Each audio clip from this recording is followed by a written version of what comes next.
Hello, my name is Brian Adams. My Dharma name is Won SeongDeok. I'm a member of the Philadelphia Temple.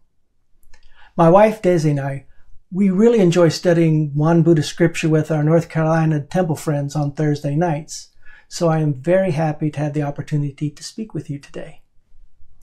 Before I begin, I'd like you to do something for me. I'm going to ask you to clear your mind, and then I'm going to tell you to think of something.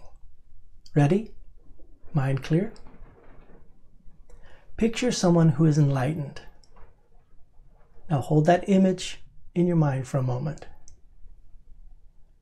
What did you see? When I picture someone who is enlightened, I see someone living in a monastery far, far away. This person meditates all day, all night, and there's always a robe involved. I never think about someone who lives in Philadelphia and has a job and wears t-shirts. I never think of anyone like me, and I never ever think of myself. You know those stories where someone gets enlightened instantaneously by a raised flower or finger or sandal? These stories always make me feel like enlightenment is a miraculous event that happens to extraordinary people a long time ago, not to people like me. And it's not just these lightning bolt enlightenment stories. The Buddha's story and the founding master's story, they seem very remote to me as well. I tend to think that enlightenment is not for me. The enlightened people are different than me. They are special, and I'm just plain old me. I know I have a Buddha nature, its fundamental teaching. I have the same original nature in the same full measure as all the Buddhas and enlightened masters. But when push comes to shove, I believe that more in my head than I do in my heart. I don't think I'm the only one who feels this way. Sometimes I hear Dharma friends say something like this. And I think this is a problem. How can we practice fully and effectively? How can we practice with sincerity if we do not believe wholeheartedly in our own Buddha nature? If we do not believe that the path to enlightenment is fully available to us in our daily lives? I've been looking at my mind's relationship to seeing the nature for a long time to try to figure out why I don't really trust in my own Buddha nature. Early on, I realized how tightly I hold on to the idea that seeing the nature is a yes-no, on-off light bulb kind of thing. You see it, you attain it, you're enlightened, and you're good to go. You're either in the club or you're out of the club. What if it's not really that way, though? What if we frame awakening in a different way? I heard a Dharma talk a few weeks ago where the speaker referred to the 5 steps to seeing the nature, and it opened my eyes to a new way of thinking. The 5 steps are outlined in the Dharma discourses of Cardinal Master ChongSan. It's chapter 5, Fundamental Principles, and it's verse 9. I'd like to read it for you. The Master said, "Seeing the nature, or attaining enlightenment, has 5 steps. The first is to show the evidence for how all dharmas and beings return to one. The second is to know the realm of true emptiness. The third is to see the truth of marvelous existence. The fourth is to keep one mind from internal disturbances and external temptations. And the fifth is to apply this mind to all situations magnificently." Now, my understanding of the 5 steps is extremely limited, but what I have figured out so far is changing my relationship with enlightenment and seeing the nature. I'd like to tell you how. I'm beginning to see awakening as much less of an event and more as a process. Think of the steps. Step 1, all dharmas return to one. The lesson is awakening to the truth that everything exists as the same universal substance. The Heart Sutta tells us this in the phrase, "Form is not different than emptiness, and emptiness is not different than form." Now, step 2, know the realm of true emptiness. This is to awaken to the experience of true emptiness and directly perceive the oneness of mind and the universe.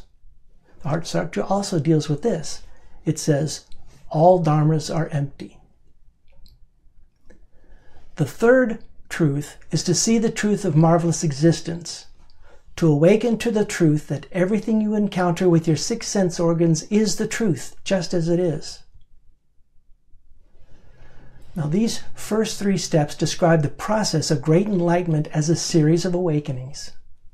First, we awaken to the understanding of oneness. Next, we awaken to the truth of emptiness. Then, if we penetrate the realm of universal substance and the true emptiness, we awaken to the correct functioning of our mind in the world, the function of universal substance and true emptiness from moment to moment in every situation. The enlightenment described in these steps is not a lightning bolt out of the blue. It is a great awakening that arises out of smaller awakenings, that arise themselves out of even smaller awakenings. Enlightenment is a process of inquiry that leads to seeing the nature.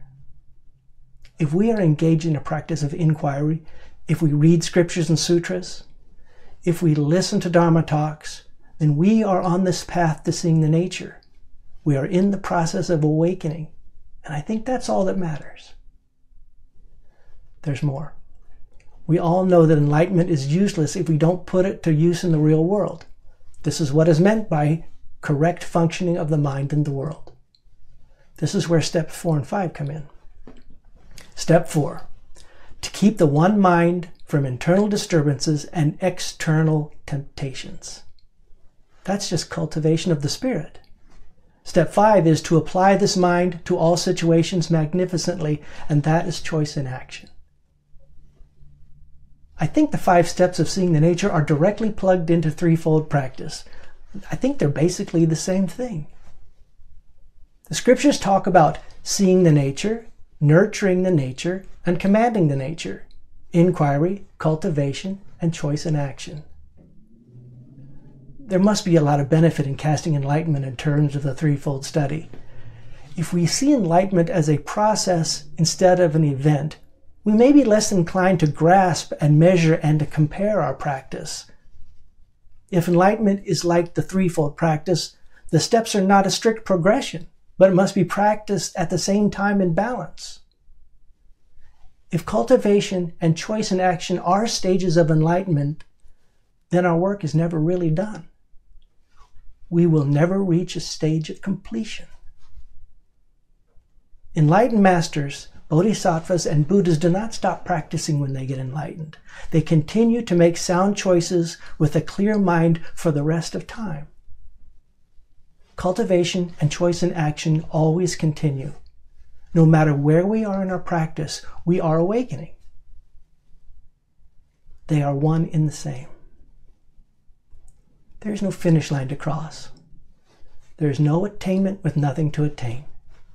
Every moment we sit or chant to cultivate our true nature, we are awakening.